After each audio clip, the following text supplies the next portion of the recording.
องสายมาตัดฟืนโอ้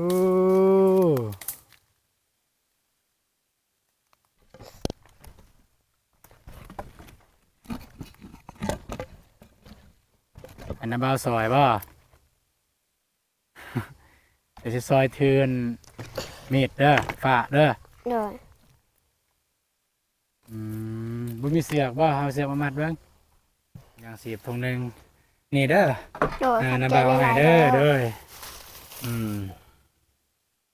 อยู่นี่มีสบู่มีเกลือเผ็ดแป้งนัวเด้อมีเด้อ โดย นี่ก็คือของบ่าวนุ่งเพิ่นก็ได้นำผู้ใหญ่ก็คือของแม่ติวเพิ่น โดย พี่น้องไงแม่ติวอยู่สหรัฐอเมริกาเพิ่นแหละเพิ่นให้งบเอิ้นว่าให้งบทางบ่าวนุ่งเฮ็ดเป็นถุงยางชีพเพื่อไปแจกจ่ายให้ครอบครัวทุกอย่างพี่น้องเนาะพอดีมื้อนี้บ่าวตูนก็ได้ถือมาบ่าวนุ่งให้ถุงหนึง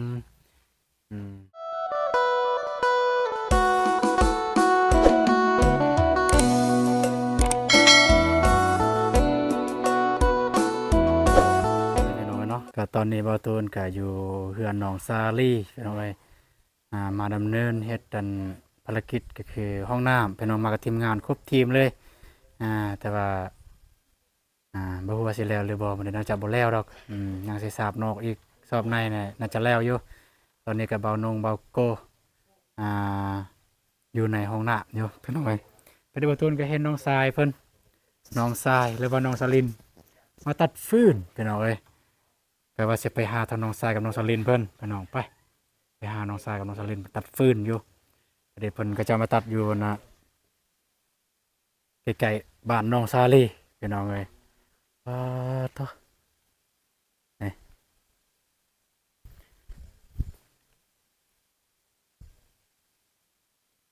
อยู่น้องสายบ่น้องสายมาตัดฟืน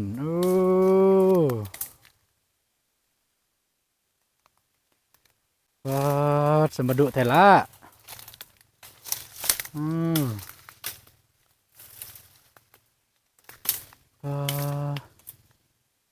มาตัดฟืนก็สิเอาไม้ให้น้องก่อนพี่น้องเอ้ย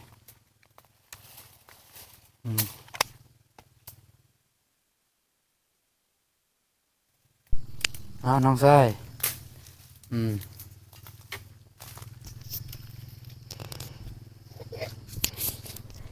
สบายดีเด้อ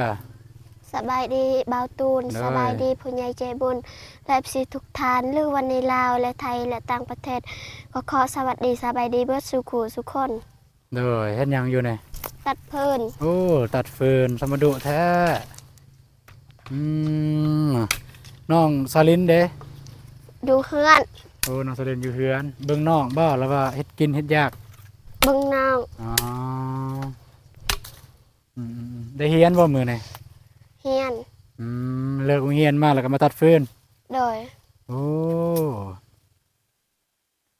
น้องเพิ่นมาตัดฟืนอยู่นี่พี่น้องเอ้ย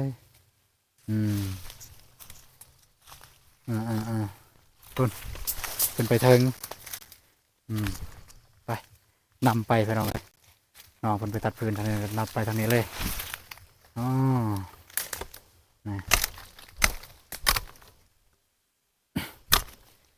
คืออยู่ข้างเฮือนน้องซาลี่พี่น้อง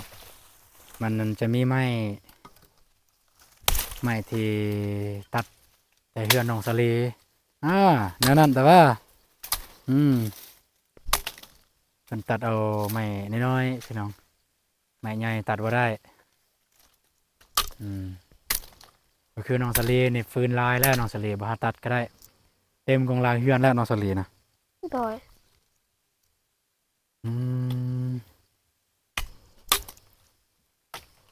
อันนี้เป็นน้องสายของน้องซาลี่มาซอยเก็บเป็นฟืนน้องสายพี่น้องเอ้ยคือมาตัดดนใหญ่ๆเลยไปตัดดนหน่อยๆสิมันกระสุดไว้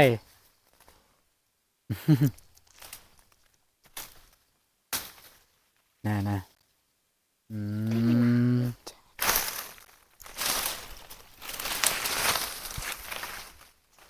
เบิ่งแนวนี้เลยคิดฮอดสมัยตะกี้พี่น้องเอ้ยเอาตูนสมัย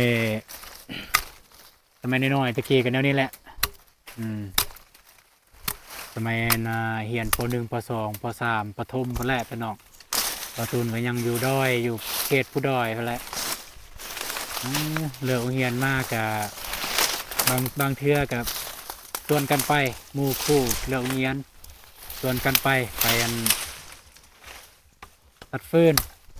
บ่กะไปเก็บผักกูดพี่น้องมันมีห้วยก็ไปเก็บผักกูดตอนแรงตอนแรกส่วนไล่ไปกับตอนแรกวันพุธนั่นแหละเพราะว่าออกให้งานก็เลิกไวไปเลยบ่กะตอนแรกยังเสียกันมาตัดฟืนแบกโอ้ยเป็นตะม่วนสมัยน้อยๆตะกี้พี่น้องพาย้อนไปได้ในกะพิสดีอยู่เอาเอาเวลายายห่างพี่น้องไปเบิ่งทางน้องทรายเพิ่นตัดฟืนเป็นอะไรแน่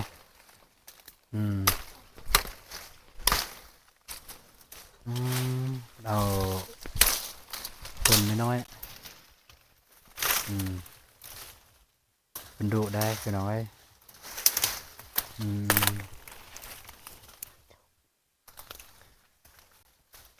น้องสลินบ่ได้มานำพี่น้องมีแต่น้องทรายเพิ่นมาใหญ่เพิ่นบ่ได้มานำ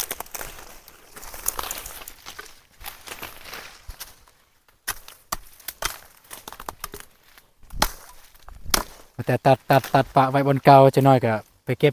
ก็บโฮมไว้โดย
โอ้นพี่น้องเนาะสาบานก็กำลังมาแต่หัวแต่ส่วน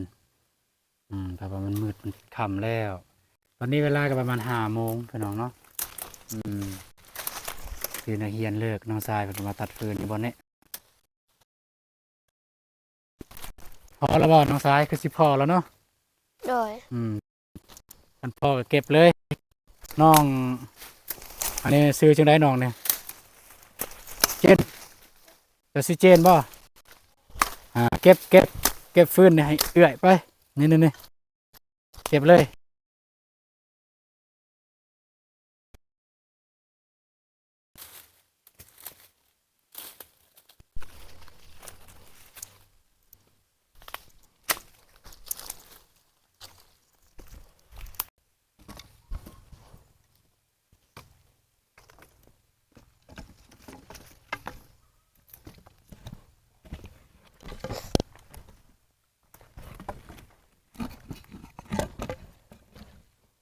อันนั้นบ่าวซอยบ่ เดี๋ยวสิซอยทืนมีดเด้อฝาเด้อ โดย บ่มีเสือกบ่เอาเสือกมามัดเบิ่งได้บ่นั่นน่ะกันได้ก็ไปหาเสือกมามัดก่อนบ่หาเครือก็ได้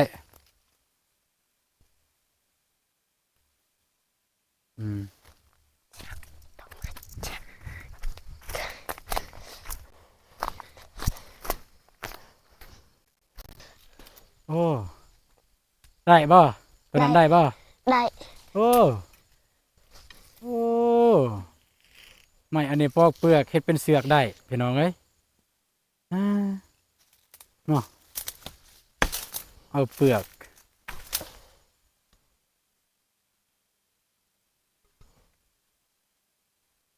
คอยได้คอยได้จะถึงมือได้พี่น้องนี่เฮ้ยนี่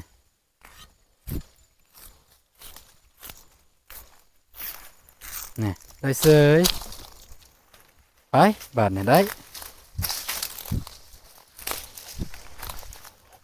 นี่เป็นเสือกได้เสยพี่น้องเอ้ย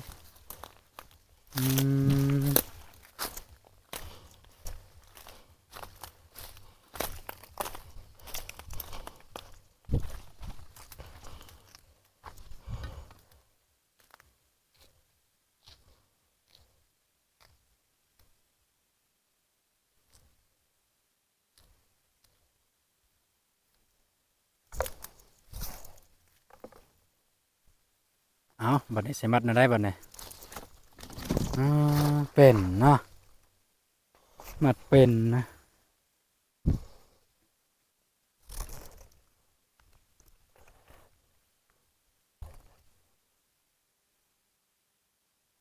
นี่โอ้เป็นเด้อ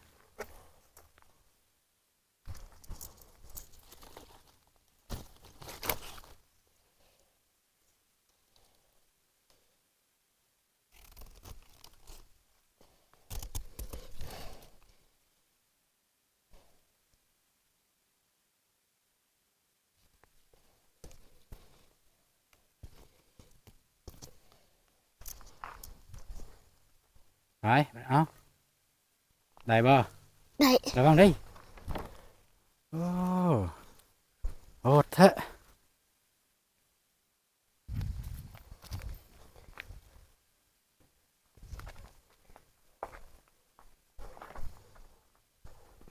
เงือทางไหน ทางนี้ ทางนั้นบ่ โดย อืมโอ้พี่น้องแบกแบบนี้เลยไปพี่น้องเอ้ยมือเฮือนน้องทรายเพิ่นเพิ่นมาตัดฟืนไว้ดังไฟอยู่เฮือนนั่นแหละก็เอิ้นมาเวียกชีวิตประจำวันกิจกรรมประจำวันว่าซั่นซะของเด็กน้อยส่วนหลายก็เด็กน้อยผู้หญิงจะดุก่อนผู้ชายอีกเป่าเรื่องฟืนพี่น้องมันก็ขึ้นกับคนอีกโอ้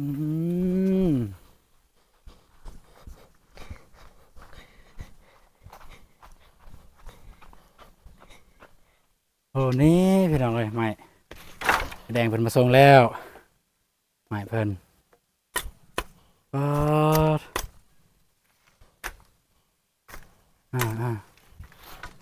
คักบาดนี้หนึ่งข้าวหนึ่งน้ำแล้วว่า แล้ว แล้วเลย โดย ไว้เถอะ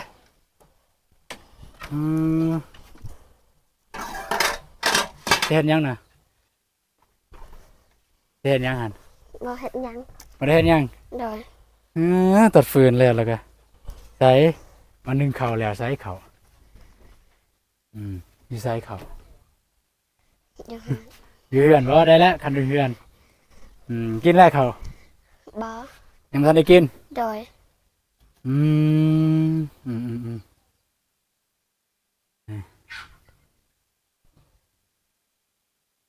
ดุทางน้องเพิ่นไปน้องเอ้ยโอเค ประเดี๋ยวเบาตูนก็มีถุงยางชีพพี่น้องเนาะถุงยางชีพของเอานำเบาเอานุ่งพี่น้องเบานุ่งเพิ่นแบ่งให้ของเบาตูนเองบ่มีดอกพี่น้องเนาะอ่าของเบานุ่งเพิ่นแบ่งให้เบาตูนถุงยางชีพถุงหนึงนี่เด้อ โดยขอบ น้ำ ใจ เบา ห ให้ ลายๆ เด้อ เด้ เด้ อ ออยู่นี่มีสบู่มีเกลือเพชรแป้งนัวเด้อมีเด้อ โดย นี่ก็คือของเบานุ่งเพิ่นก็ได้นำผู้ใหญ่ก็คือของแม่ติวเพิ่น โดย พี่น้องไงแม่ติวอยู่สหรัฐอเมริกาเพิ่นแหละเพิ่นให้